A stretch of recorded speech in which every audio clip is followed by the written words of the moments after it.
அன்று ஓபிஎஸ் அணி, இன்று அதிமுக கோவை வேட்பாளர். யார் இந்த சிங்கை ராமச்சந்திரன்?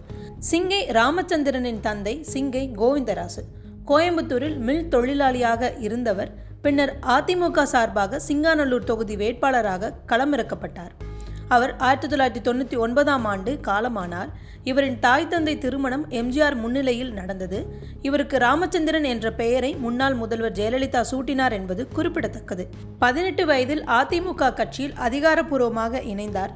2008ஆம் ஆண்டு வார்டு செயலாளராக இவர் நியமிக்கப்பட்டார். 2016ஆம் ஆண்டு முன்னாள் முதல்வர் ஜெயலலிதாவால் அதிமுகவின் தகவல் தொழில்நுட்ப பிரிவின் செயலாளராக நியமிக்கப்பட்டார். 2016ஆம் ஆண்டு நடைபெற்ற சட்டமன்ற தேர்தலில் கட்சியின் வெற்றிக்கு தகவல் தொழில்நுட்ப பிரிவு மிகவும் பங்களித்தது. அதில் சிங்கை ராமச்சந்திரனின் பணி மிகவும் குறிப்பிடத்தக்கது. ஜெயலலிதா மறைவுக்கு பிறகு ஓ பன்னீர்செல்வம் அணிக்கு ஆதரவு தெரிவித்த முதல் கட்சி செயலாளர்களில் சிங்கை ராமச்சந்திரனும் ஒருவர். இதனால் அவர் சசிகலாவால் அதிமுக கட்சியிலிருந்து நீக்கப்பட்டார்.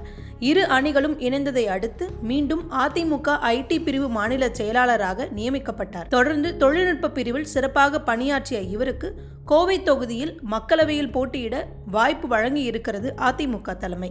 பாரம்பரியமான அதிமுக குடும்பம், ஜெயலலிதாவிடம் நற்பெயர், ஐடி விங் சாமர்த்தியம் என பல காரணங்களுக்காக இவரை அதிமுக மக்களவையில் களமிறக்கி இருக்கிறது என்பது குறிப்பிடத்தக்கது. மக்களவையில் கோவை தொகுதி பொறுத்தவரை பலரும் எதிர்பார்க்கப்பட்ட தொகுதியாக இருக்கிறது. இந்த நிலையில் திமுக சார்பாக கணபதி ராஜ்குமார் போட்டியிடுகிறார். இவரும் அதிமுக பின்னணி கொண்டவர் என்பது முக்கியமானது. கடந்த 2014ஆம் ஆண்டு அதிமுகவின் கோவை மாநகராட்சி மேயராக இருந்தார். அப்போது அமைச்சர் SP வேலுமணி உள்ளிட்டோருடன் நெருக்கமாக இருந்தவர் கணபதி ராஜ்குமார். முன்னாள் முதல்வர் ஜெயலலிதா குறித்து ஆராய்ச்சி செய்து முனைவர் பட்டம் பெற்றவர்.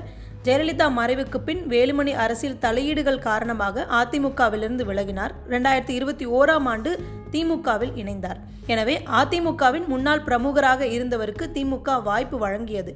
தற்போது அவருக்கு எதிராக அதிமுக சார்பில் சிங்கை ராமச்சந்திரன் களமிறக்கப்பட்டிருக்கிறார். ஆகவே கோவை தொகுதியை பொறுத்தமட்டில் அதிமுக திமுக இடையே தேர்தல் களம் அனல் பறக்கும் என்பதில் மாற்று கருத்தில்லை.